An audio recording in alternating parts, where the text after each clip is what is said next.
Hello beautiful people, welcome back to Nursing Basics. My name is Ronald and we are going to be talking about third degree heart block in this video. Let's do this! So if you want to learn about first and second degree heart blocks, I also made videos on that. I'll link them down in the description. But in this video, we are going to focus on the basics of third degree heart block, alright? So quick rundown on heart blocks. They're also known as AV blocks because signals from the atria, the upper chambers of the heart, don't make it down to the ventricles, the bottom chambers of the heart. So third degree AV blocks or third degree heart blocks are also known as complete heart blocks.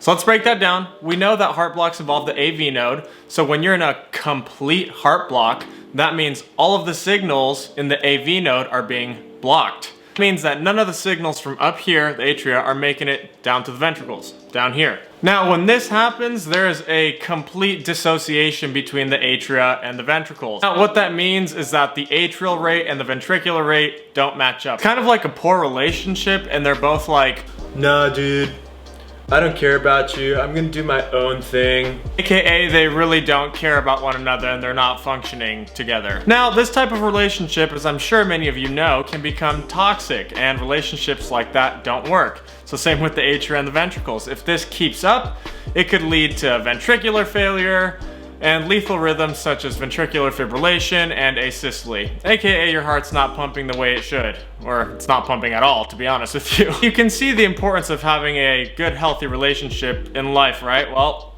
same thing with the heart. All four chambers need to be working together in order to maintain and sustain life. All right, now we have to talk about the technical stuff. I know it's not that fun, but I mean, you have to if you want to learn, right? I'll make sure to break it down at the end with an EKG strip or ECG strip, whatever you want to call it. I'll use that term interchangeably. But let's start with the rate. So, as we just discussed, now we'll keep saying this throughout the video, the atrial rate and ventricular rate are independent of each other. They do not care about one another, okay? So just keep that in mind. The atrial rate is typically anywhere from 60 to 120 beats per minute, and the ventricular rate is usually anywhere from 20 to 40, all right? Now let's talk about the rhythms. And as we said before, the atria and the ventricles are not communicating. They can't because of that block. So, how does this affect the rhythm?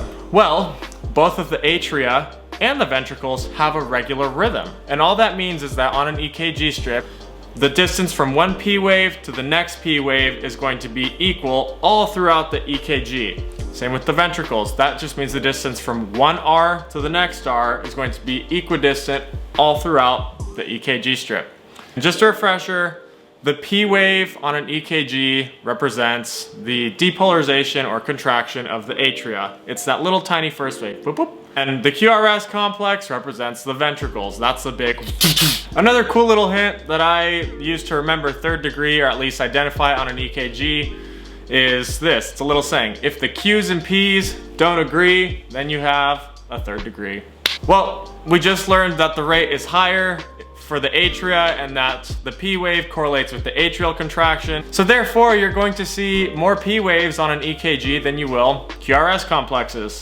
That's it. Now the PR interval. Well, in third degree, you don't really have a PR interval. So again, remember the Q's and P's, they don't agree, so there isn't really a PR interval. The QRS complex, it can be normal, wide, or just variable or look funky, but same with the QT interval, it's normal for the ventricular rate, but yeah. So now we're gonna take a look at the EKG strip, all right? And just for the sake of keeping math simple and whatnot, we'll just assume this is a 6-second strip, okay? All right, let's break this down. The arrows on top pointing downward are pointing at the R in the QRS complex. Just a reminder, the QRS complex is the ventricular contraction. The arrows at the bottom pointing upward are pointing to the P waves. It also says it in this little picture. And the P waves, just a reminder, represents the atrial contraction. Let's look at these rates. We can determine the ventricular rate by counting the QRS complexes. So, in this ECG, I count 4 QRS complexes. That means the ventricular rate is approximately 40 beats per minute. Easy enough, right? Now let's determine the atrial rate by counting the number of P waves. I count 7 P waves. meaning the atrial rate is approximately 70 beats per minute. Ta-da! You did it! I'm so proud of you. All right, now let's look at the rhythm. If you look at the R, again, that's the top arrow is pointing down, you will notice that each R is equidistant from each other. It's occurring at the exact same time all throughout the EKG strip. Same with each P wave. They are all equidistant from each other. That's what constitutes a regular rhythm on an ECG. Now I know some of you Karens are probably like, did you measure it exactly? No, I did not. So if you wanna break out the ruler, go ahead. And finally, let's touch up on the PR interval. Now remember, the Q's and P's don't agree. That's why you have a third degree, so you can't really measure a PR interval. There really isn't one. Well, there you go, peeps. That's the basics on third degree heart block. I hope this helped. If not, leave a comment down below, then I can help you out. I'd be happy to, in fact.